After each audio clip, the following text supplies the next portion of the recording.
हो गया खरी हो हमर यार मनावा तो एक बेर बात कर लगे।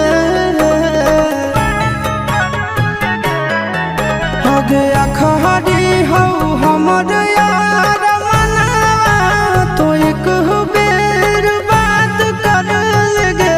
हो गे सोना यारवा हो भरती पटनवा में आके मुलाकात कर लेगे।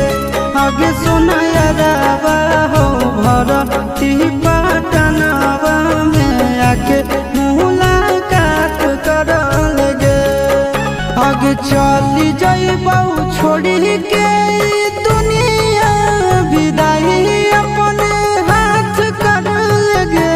आगे सोना यारवा हो भरती पटनवा में आके मुलाकात कर लेगे। आगे सोना यारवा हो भरती पटनवा में आके मुलाकात कर लेगे।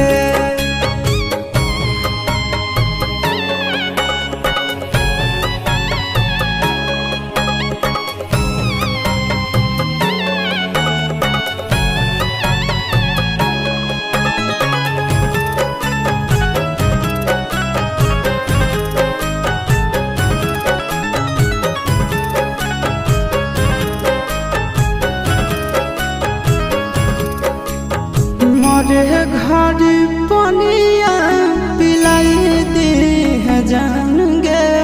कफन ओढ़ाई दी है टूटत ही जब प्राण गे। मरे घड़ी पनिया पिलाई दी है जान गे। कफन ओढ़ाई दी है टूटत ही जब प्राण गे। आगे हमारा से तोरा जाती प्यार होता भेंट साक्षात कर लगे। आगे सोना यारवा हो भरती पटनवा में आके मुलाकात कर लेगे। आगे सोना यारवा हो भरती पटनवा में आके मुलाकात कर लेगे।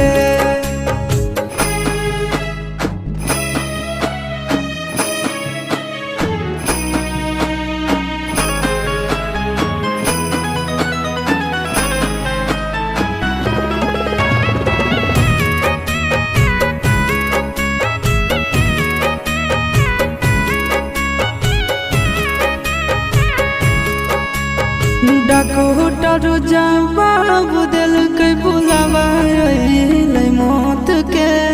देखी के चेहरा जानू चल जाई है लौट के। डॉक्टर जवाब दिल के बुलावा अइलै मौत के। देखी के चेहरा जानू चल जाई है लौट के। आगे अमन आलम गेला आशीष नंदन से औरी विश्वासघात कर लगे। आगे सोना यारवा हो भरती पटनवा में आके मुलाकात कर लेगे। आगे सोना यारवा हो भरती पटनवा में आके मुलाकात कर लेगे। अभी प्यार देखले बारू नफरत भी दिखा दे। दिल लगा के ना तोड़ल जाला तोहरो के दिखा दे। करल बदनाम तोके भरल महफिल में गोली मारल सीधा